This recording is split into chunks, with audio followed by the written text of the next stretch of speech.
जरूरी नहीं कि जो सच्चा हो वही सम्मानित हो। जरूरी नहीं कि जो दिल से अच्छा हो वही दुनिया में आगे बढ़े। क्योंकि आज की दुनिया उस इंसान की पूजा करती है जो खुद को संभालना जानता है, जो अपने आप को पेश करना जानता है, जो अपने चेहरे पर मुस्कान और दिल में रणनीति रखता है। बहुत सारे लोग आज अपने जीवन में हार इसलिए खा रहे हैं क्योंकि वो ये मानकर चलते हैं कि अगर वो सच्चे रहेंगे तो दुनिया खुद उनकी कद्र करेगी। लेकिन सच तो ये है कि अगर आप सिर्फ सही होना चाहते हैं और समझदार नहीं बनना चाहते तो ये दुनिया आपको अपनी चाल में फंसा लेगी और आप बिना समझे ही इस खेल से बाहर हो जाएंगे। आप सोचिए, कितनी बार ऐसा हुआ है कि आपने किसी की मदद की लेकिन बदले में आपको धोखा मिला। आपने ईमानदारी से किसी के लिए खड़े होने की कोशिश की लेकिन आपकी ही अच्छाई को आपकी कमजोरी बना दिया गया।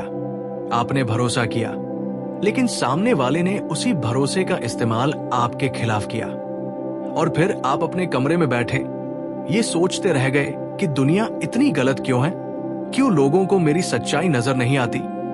लेकिन सवाल ये नहीं है कि दुनिया गलत क्यों है, सवाल ये है कि क्या आप अब भी इस भ्रम में रहना चाहते हैं कि आपकी अच्छाई ही आपकी ढाल बनेगी। ये जीवन एक रणभूमि है। यहाँ सिर्फ अच्छे इरादों से युद्ध नहीं जीता जाता, यहाँ हथियार भी चाहिए और सबसे बड़ा हथियार है विवेक यानी बुद्धिमत्ता।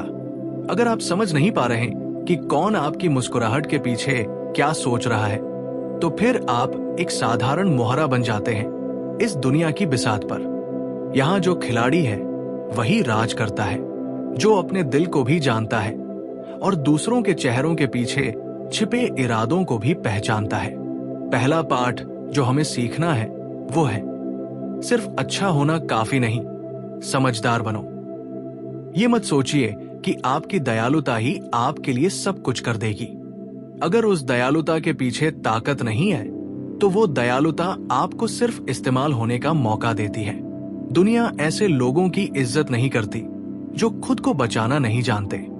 दुनिया उन लोगों को सम्मान देती है जो सही समय पर सही निर्णय लेते हैं। कभी सामने आना तो कभी छाया में छुप जाना, कभी मुस्कुराना तो कभी दांत दिखाना।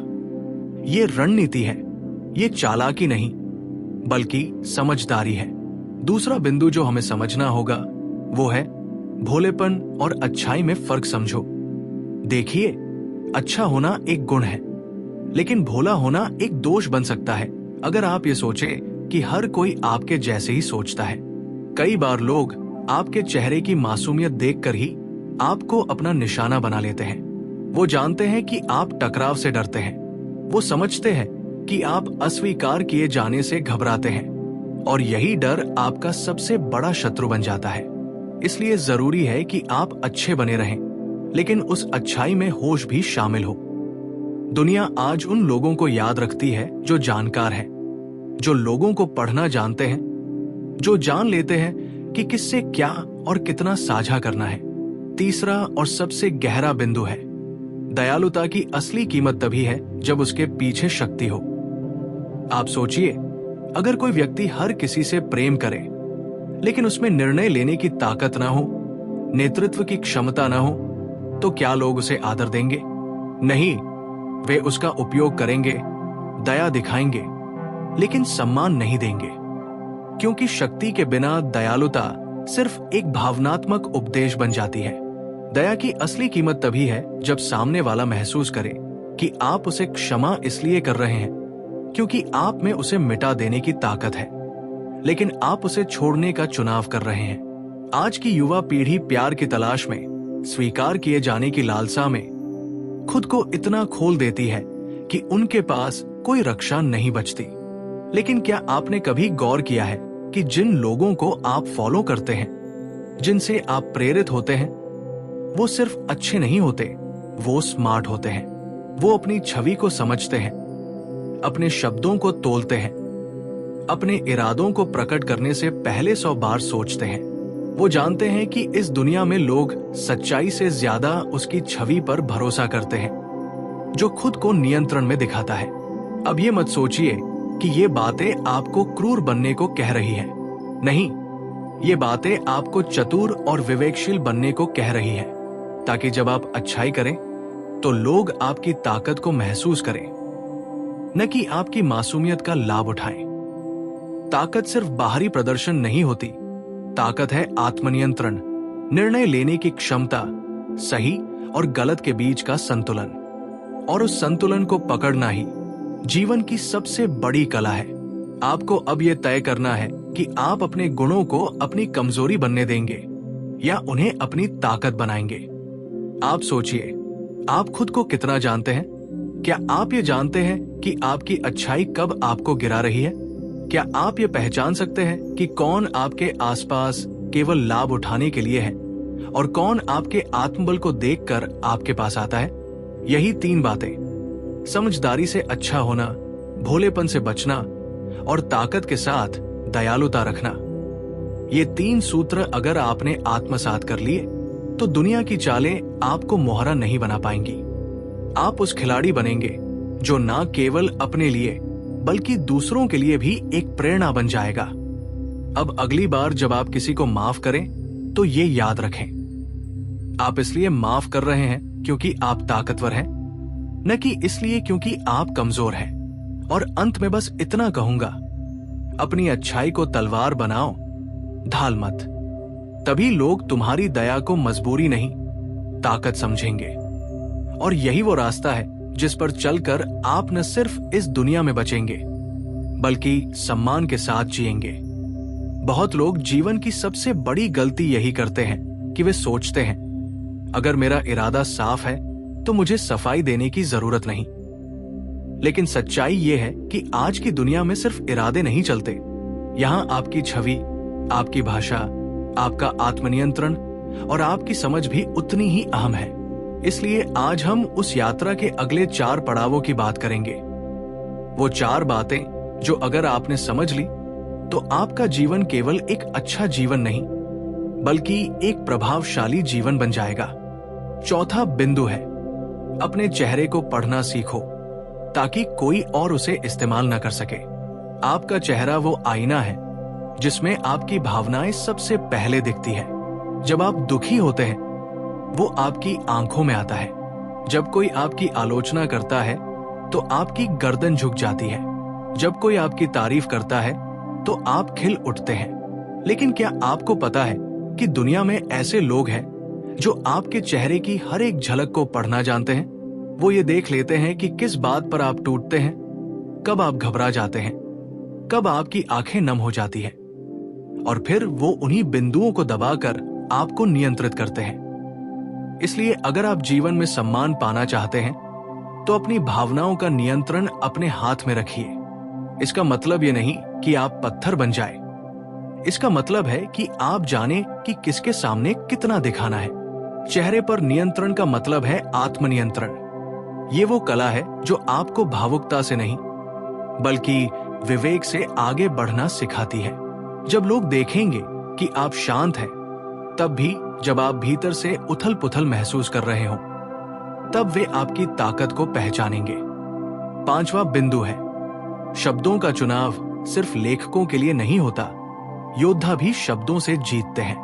आपका बोलना, आपकी भाषा, आपके शब्द, यही वो तलवारें हैं जो आप हर दिन इस्तेमाल करते हैं। अगर आप सोचते हैं कि जो दिल में है वो बोल देना चाहिए तो आप शायद सच्चे होंगे, लेकिन बहुत बार अकेले भी रहेंगे, क्योंकि दुनिया में लोग सच्चाई से नहीं संप्रेषण से प्रभावित होते हैं।